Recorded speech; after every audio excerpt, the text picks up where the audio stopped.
এই বাবি রে দে নেন। দে বাইরে দে। ঠিক আছে খান বাবি সাহেব খান। এটা গার্মেন্টসের মুরগি। গার্মেন্টসের মুরগি মানে? আরে ফার্মের মুরগি, মানে বিদেশি মুরগি, সাদা মুরগি আর কি। খান মনের শখ মিটায় খান। অনেক দিন গত আমার শখ আপনার আর বাবি সাহেবের দাওয়াত খাওয়ামু।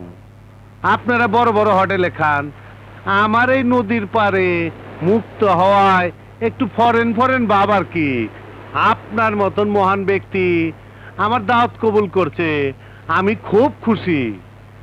আপনার প্রশংসা করার আমার ভাষা নাই। আপনার মতন নেতা লাখে একটা। জনগণের সেবা করাই যেমন আপনাদের ধর্ম, তেমনি আপনার সেবা করে আমার ধর্ম।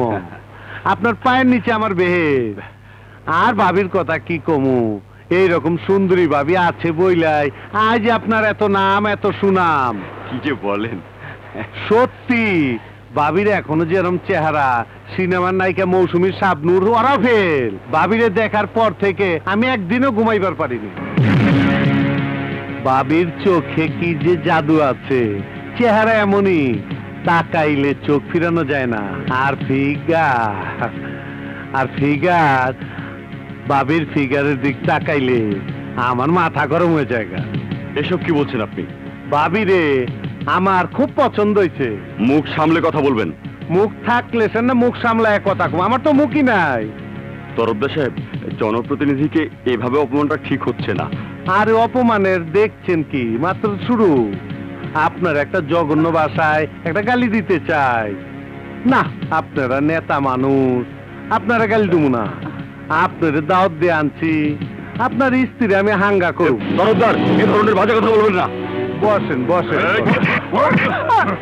এত উত্তেজিত হন কে? আপনি নেতা মানুষ, জনগণের কত মিথ্যা কথা কন। আমার একটু ঠান্ডা করার ব্যবস্থা করে আপনার বইরা আমার দিয়ে দেন। আপনার আমি পুলিশে দেব। এই বোকা চোদা কয় কি? ধর শালারে।